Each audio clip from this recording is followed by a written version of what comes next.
Hi class, today we will cover section 6.1 metric spaces. So we'll start with the definition.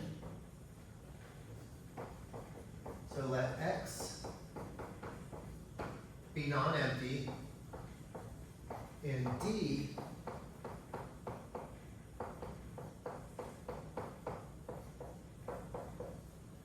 a function mapping the Cartesian product x cross x to R.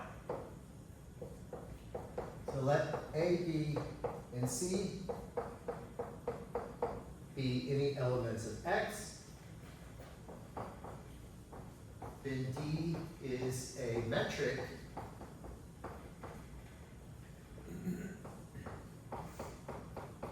on X if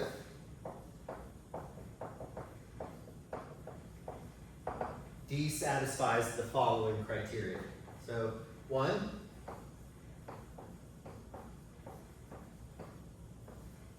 D of A, B is greater than or equal to 0, and D of A, B equals 0 if and only if A equals B. 2, D of AB equals D of BA. And 3, D of AC is less than or equal to D of AB plus D of BC.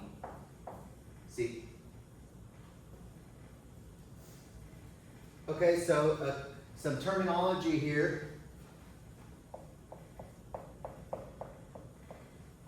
The space denoted by X comma D is called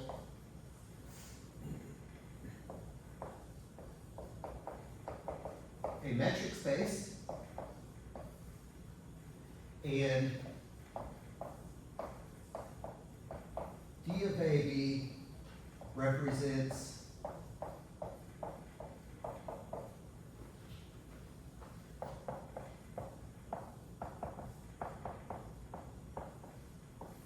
the distance between A and B. Okay, so now we're going to focus on spaces where we can define distance here. And a couple things, this statement here you may recall from equivalence relations or just relations in general. This is saying that D is symmetric, so there's symmetry here. And then this is a special one, and this is called the triangle inequality.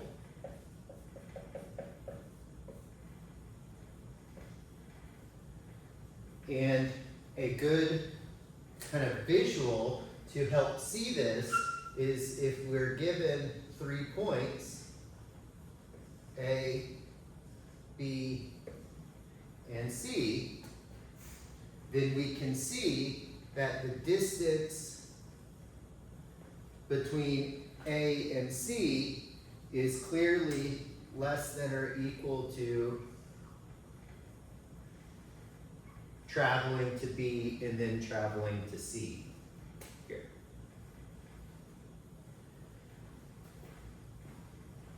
Okay, let's look at an example. And this is example 6.1.2, found on page 126 of your text. So the function D mapping from R cross R to R, given by D of AB equals A minus B, is a metric on R. And we can check here So clearly,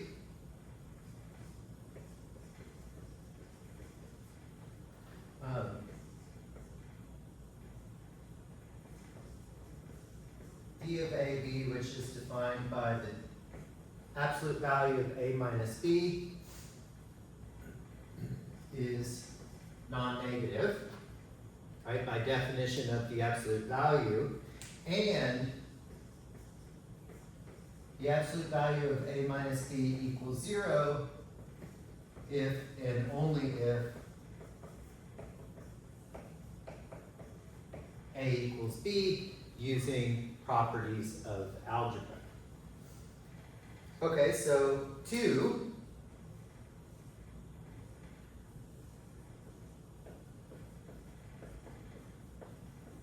we see that A minus B equals B minus A, again by the absolute value here, so that d of AB equals d of BA. Okay, so the more important thing to check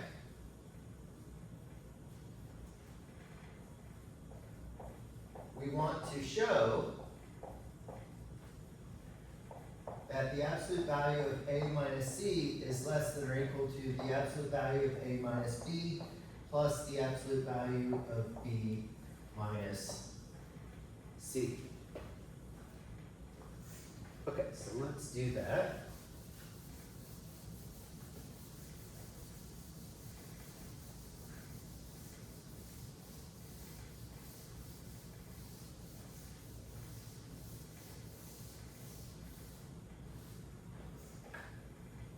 Here. Okay, so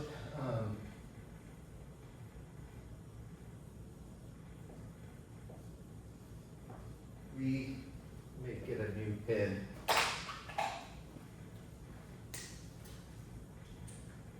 Here. Let's see. Okay. We will first argue that the absolute value of x plus y is less than or equal to the absolute value of x plus the absolute value of y. Okay, so case 1, assume x plus y is non-negative, then the absolute value of x plus y equals x plus y by definition of the absolute value. But we know x is less than or equal to the absolute value of x, and y is less than or equal to the absolute value of y, and hence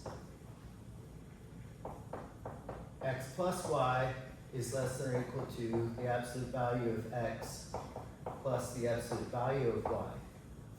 Here. So therefore,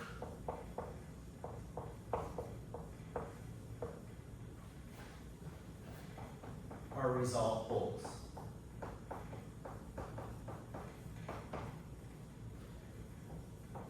Case 2, we can assume now that x plus y is negative,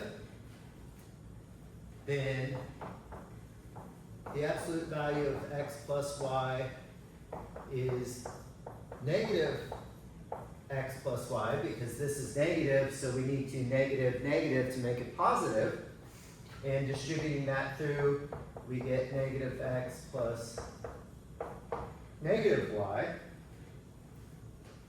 Again,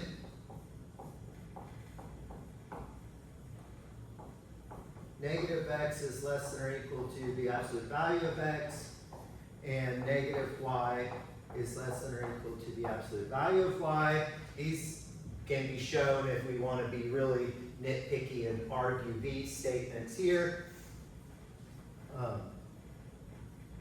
And therefore,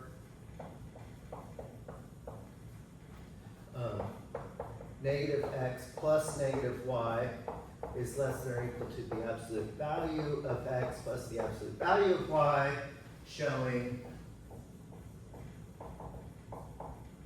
the absolute value of x plus y is less than or equal to the absolute value of x plus the absolute value of y. And now from this, so now that we've shown this statement here, if we take x to be a minus b and y to be b minus c, then x plus y less than or equal to the absolute value of x plus the absolute value of y becomes x plus y is a minus b plus b minus c, and a minus b plus b minus c. And notice that here the b's cancel, so we get the absolute value of a minus c is less than or equal to the absolute value of a minus b plus b minus c.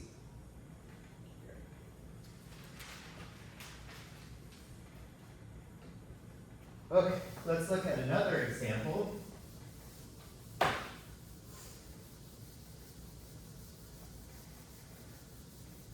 Now, most of the time when we're given a metric and we want to show it is a metric, that it satisfies the three criteria, the first two are usually easy, and it boils down to arguing the triangle inequality. So let's look at another example. And this is example 6.1.3, found on page 126 of your text. And if we take d from r squared across r squared to r, and we define d, let's put it right here underneath, d of ab, sorry, because we're taking elements in the Cartesian product of r here, d of, how do I have it written down here, a1, a2, comma b1, b2. So I'm taking a point in R2 and another point in R2, and I'm defining the distance between them, and this distance is going to be the traditional straight line distance.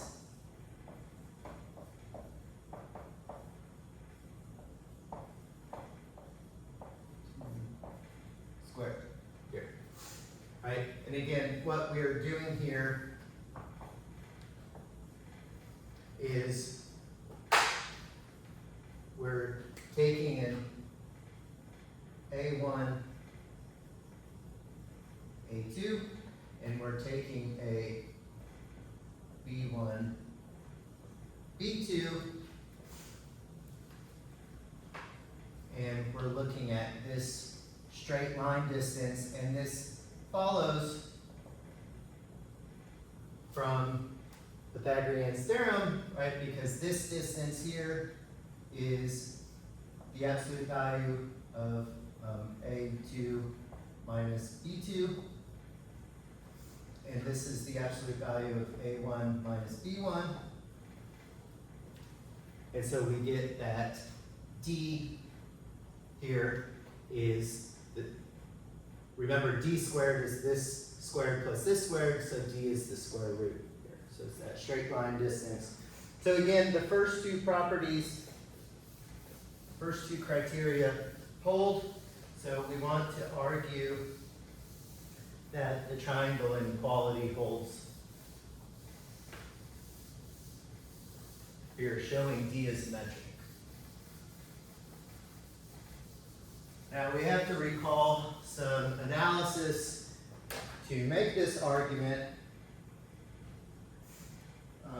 let's recall. This is the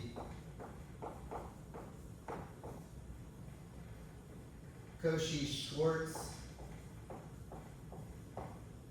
inequality. And it states that x1, y1 plus x2, y2 squared is less than or equal to x1 squared plus x2 squared times y1 squared plus y2 squared. And this is where x1, x2, and y1, y2 are points in R2 here. Okay, so let's show the triangle inequality.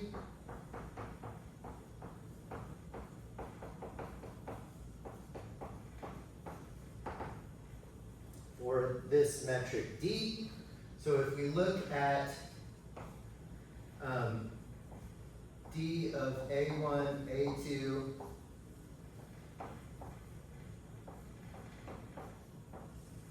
B1, B2, and we square it,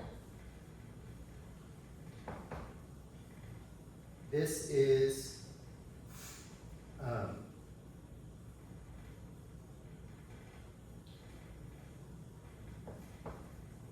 A1 minus B1 squared plus A2 minus B2 squared. So I've just squared this statement to eliminate the square root. And now I can sneak in an in-between value, A1 minus C1 plus C1 minus B1 squared plus A2 minus C2 plus C2 minus B2 squared. So what I'm doing is I'm moving from here to here, adding a clever form of 0. And now what I'm going to do is I'm going to FOIL this expression, both of these expressions. So I get A1 minus C1 squared plus 2 A1 minus C1, C1 minus B1 plus C1 minus B1 squared. So this is the first statement foiled. And then foiling the second statement, I get plus A2 minus C2 squared plus 2 A2 minus C2, C2 minus B2 plus C2 minus B2 squared.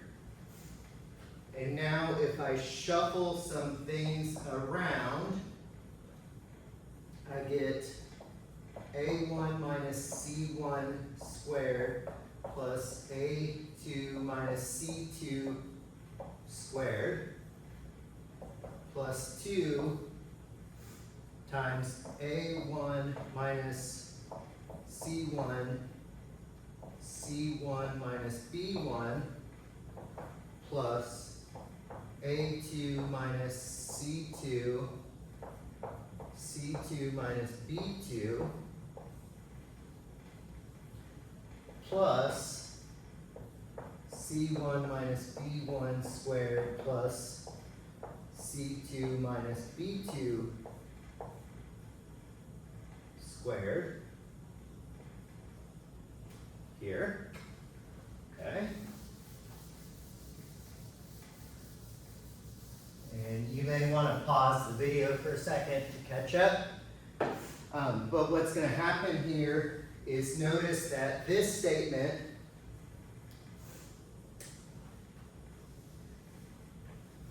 is the distance between A1, A2, and C1, C2 squared. And this is the distance between C1, C2, and B1, B2 squared, right? It just doesn't have the square root. And then using our Cauchy-Schwarz inequality with this statement, I can argue that this is less than or equal to, so we have this distance squared, and then we have this distance squared, right? So let's fill in these, this one and this one. So this is A1, A2, C1, C2, and this is C1, C2, B1, B2. And from the Cauchy-Schwarz inequality, we see that that statement is less than or equal to 2 times the distance of A1, A2, C1, C2, times the distance of B1, C1, C2, B1, B2, here, and this equals the distance of A1, A2, C1, C2, plus the distance of C1, C2, B1, B2, squared, right? This entire, if we FOIL this, we'll get this here. So we get the inequality. So if we square root, we get the statement, this thing, right, the square root, so eliminate the square, is less than or equal to this. So I have that in-between point here. Okay, good. Some other metrics on it. And let's try another pin. This board is, either it's the board or it's my pins. So some other metrics on the Cartesian plane are 2. So 1, the book calls this D star, A1, A2, B1, B2, and this is defined to be the max of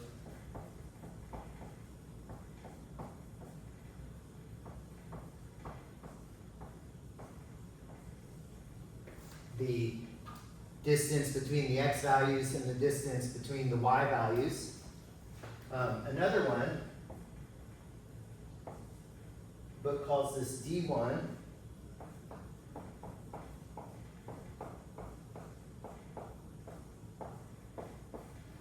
And this is A1 minus B1 plus A2 minus B2. Here. Okay, this one actually has a special name here. This is called the taxicab metric. And this one's sometimes called the square metric.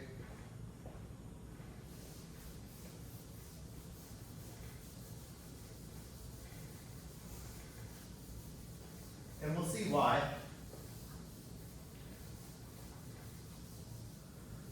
Some more metrics, more examples here. If we define this set, C of 0, 1, to be all functions from the closed interval 0 to 1 to R such that f is continuous,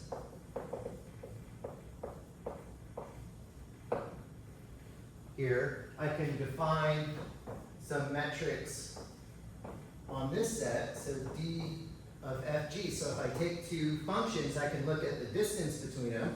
So one method is to look at the integral, the definite integral from 0 to 1, the absolute value of f of x minus g of x d of x. Now notice what this does here. This gives the total area between f and g over the closed interval 0 to 1. And then another metric we can define, the book calls this d star of f and g, and this is the supremum of f of x minus g of x. And what this one does, this just gives the largest vertical distance between f and g over the closed interval 0 to 1. Here. Okay, some more examples. We can look at example 6.1.9 on page 129. It discusses norms, right? So norm is a metric here, and we have already seen norms in Calc 3, working with vectors. You also see them in linear algebra. If you recall from an undergraduate linear algebra course, or if you've taken our elective linear algebra course in the program. Moving on, so definition. So let x d be a metric space.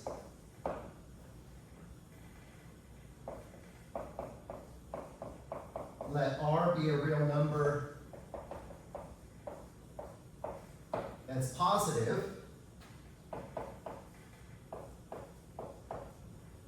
Then we define the open ball about a point A in X with radius R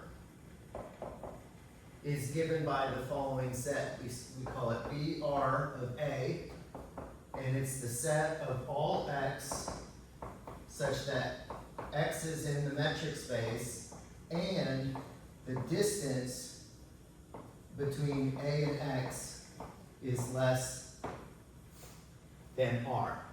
So we use B for ball, A is the center here, and then R is our radius. Okay, so some examples.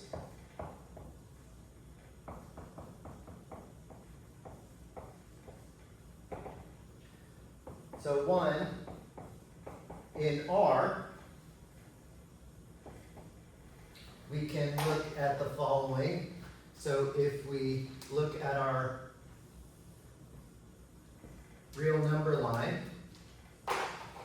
here, and we choose the point 0, then our open ball of radius 1 is just the open interval from -1 to 1. And we would denote this is B1 of 0. So it's centered about 0, and its radius is 1.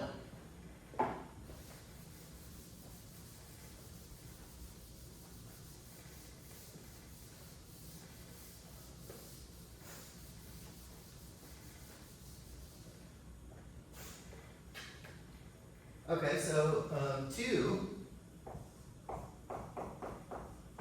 in R2, we have a couple that we can visualize. So the first one here, if we take the point 0, 0,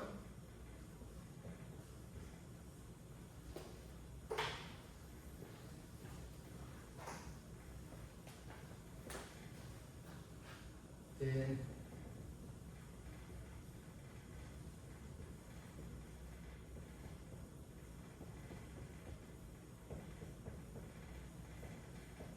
and we create the open disk around 0, 0 of radius 1. This is my open ball of radius 1 centered at the point 0, 0. And this consists of all x1, x2 in R2 such that x1 squared plus y2 squared is less than 1. Notice that this is our disk here. When it equals 1, we get the circle, we get the edge, so it's strictly less than 1. So notice any point inside satisfies this condition. Okay, another example here. Again, we can look at the xy plane and take the point 0, 0. And if we look at a different metric,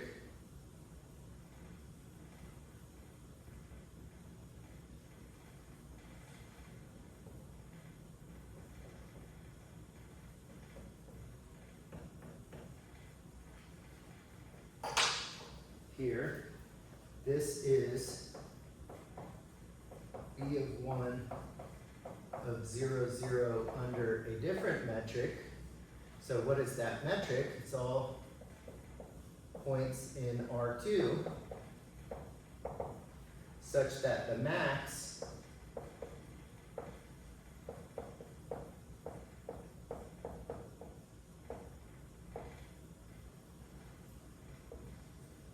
is less than 1. So this is that max metric, and it gives the square. So my open disks, my open balls are open squares here. And then finally, let's draw one more.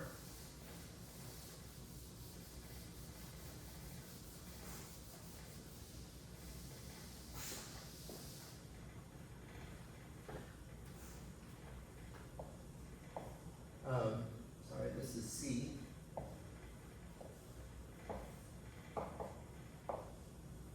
And again, I'm going to pick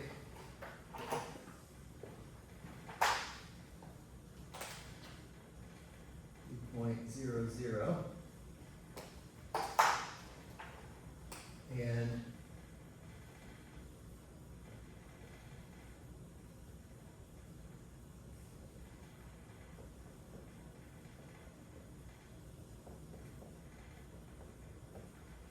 And this is an open ball in the taxicab metric, so this is my B1 of 0, 0. And this consists of all points in R2 such that x1 plus the absolute value of x1 plus x2 is less than 1 here. Okay, so some examples of open balls using different metrics here. Let's look at the following lemma. This is lemma 6.1.15, found on page 132 of your text, and it says let X D be a metric space, and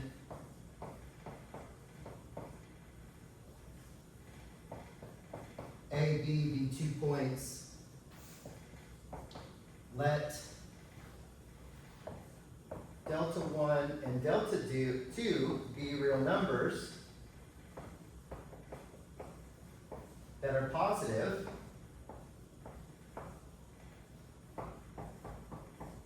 If C is an element of B of delta 1 of A intersect B of delta 2 of B, then there is a delta greater than 0 with B of delta C contained in B of delta 1 of A intersect B of delta 2 of B. So if I have two open balls and I have an element inside, I can find a smaller open ball that's in that intersection here, right? So just visually, let's use green here. Let's draw a bigger picture. Let's put it over here and draw it a bit bigger.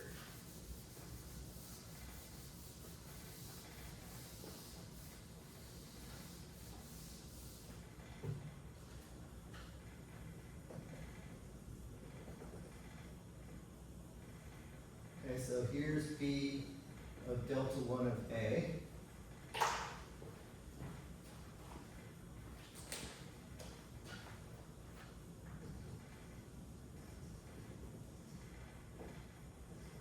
And here's B of delta 2 of C.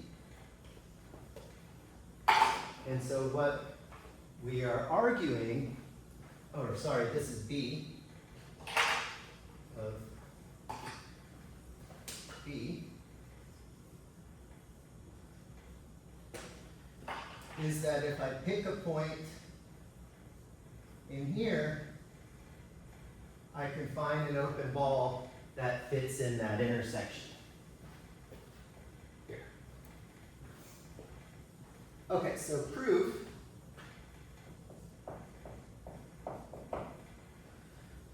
So define R1 to be delta 1 minus the distance of between A and C, and R2 to be delta 2 minus the distance between B and C. Then we can see that B of R1 of C is contained in B of delta 1 of A, and B of R2 of C is contained in B of delta 2 of B. And we can check, okay, so let's just, this would be part of your proof, so let's just kind of talk through one. We can check. So if I wanted to show, for example, this one, I can take an X in B of R1 of C, then D, the distance between A and X, right? Because I want to argue that it's in this ball, so I want to look at the distance between A and this arbitrary point because it's centered at A, but using the triangle inequality, this is D of AC plus D of CX,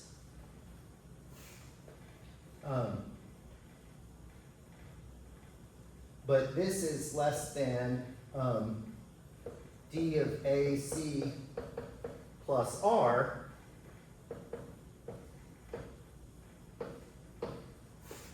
And R, remember, was defined to be delta 1 minus d of AC. So the AC's cancel, so that's delta 1. So therefore, X is an element of here. Similar argument for here. Take an element here, look at the distance between that element and B. Using the triangle inequality, we can argue that it's in that open ball here. Okay, so hence, if we let delta be the minimum of R1 and R2, so what we're doing is we're constructing a ball around C in this larger ball around A. We're constructing another one around B, around C in this ball around B. And if we take the minimum radius, we're guaranteed to be in both of them. Okay? That's our argument here. Then we can see that B of delta of C is a subset of B of delta 1 of A intersect B of delta 2 of B. Good.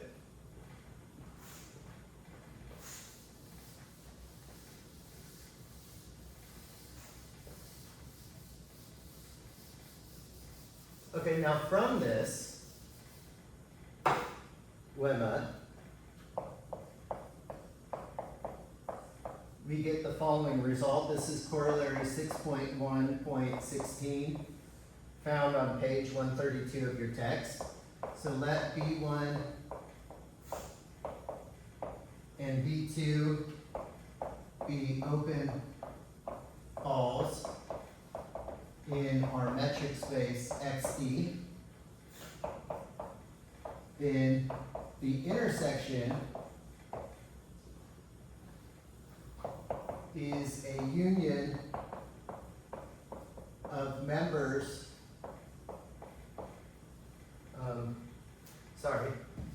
a union of open balls in the metric space.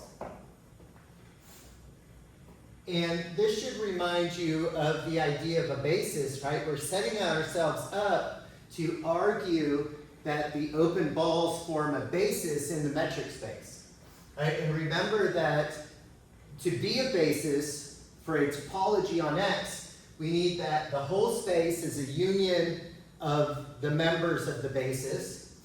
And if we have an intersection of two bases elements, then the intersection is a union of members of the collection. So we're setting ourselves up here to argue that. So I'm not going to prove this, but we can note, and it follows from our lemma that you can write down a formal proof. We can note that for every C in the intersection,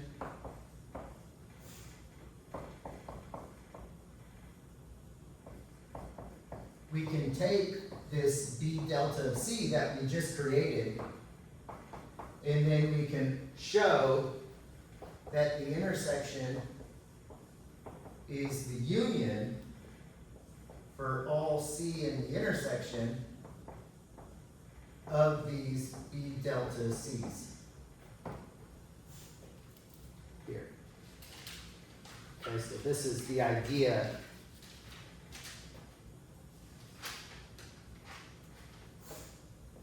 here.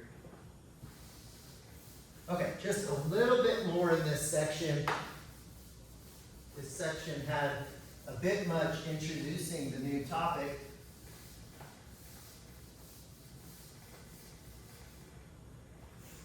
Here, so proposition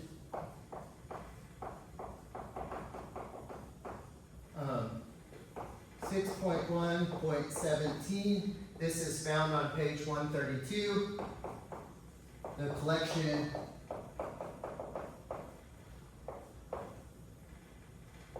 of open balls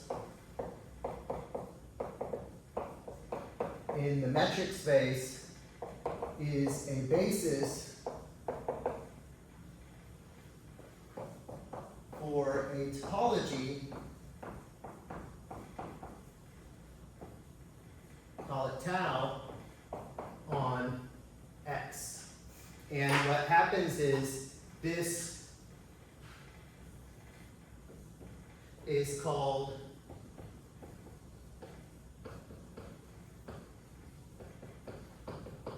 the metric topology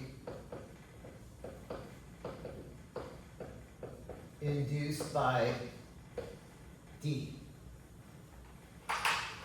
Here. And note,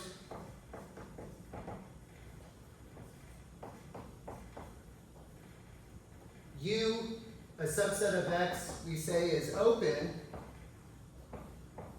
if for every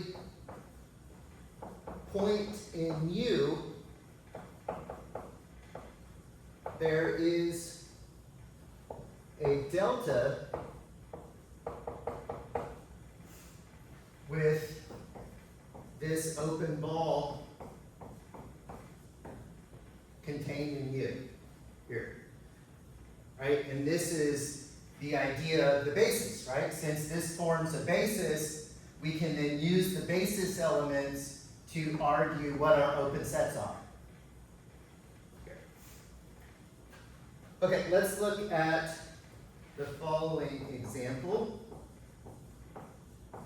And this is example 6.1.21, found on page 133. The discrete metric defined by d of ab to be the piecewise function 0 if a equals b, and 1 if a does not equal b, is defined by, let's make it a correct sentence. The discrete metric is defined by this d.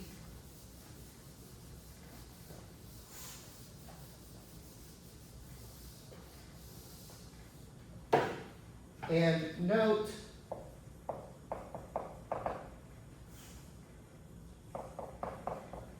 if X is in X, then B1 of X, the open ball around X with radius 1/2, by definition is the set of all Y and X such that D of XY is less than 1/2. Okay, but if we go back to our definition of the metric, when is it less than 1/2? Well, it's only less than 1/2 right here. So it's only if Y equals X.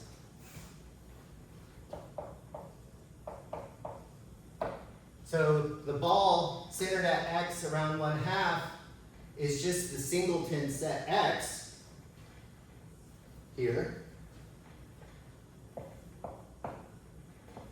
So all singleton sets are open in the metric topology, and we can argue there was a problem way back when showing that if all the singleton sets in a space are open, then we get the discrete topology here. So tau is the discrete topology.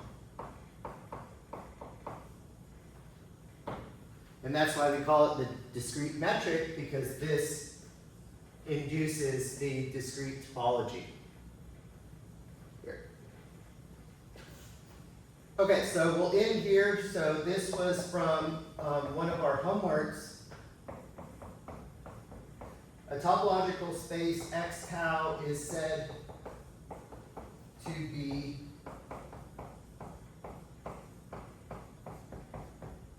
Hausdorff to be a Hausdorff space, and we refer to these as T2 spaces if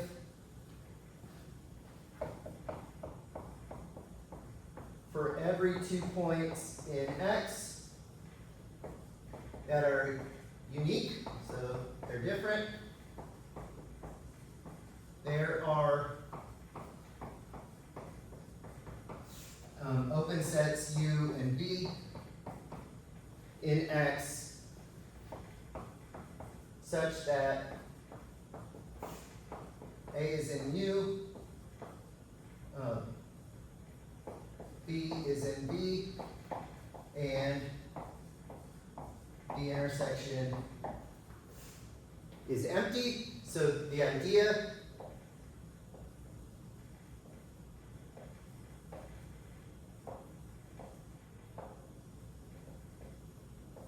is we can create an open set around A and an open set around B that are disjoint, right?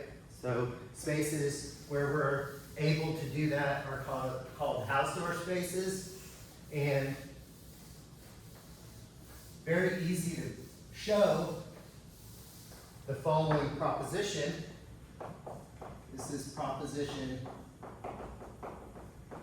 6.1.25 found on page 134. Any metric space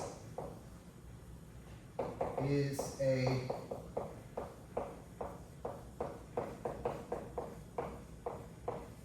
Hausdorff space. So go ahead and look at the book. Try to prove that on your own.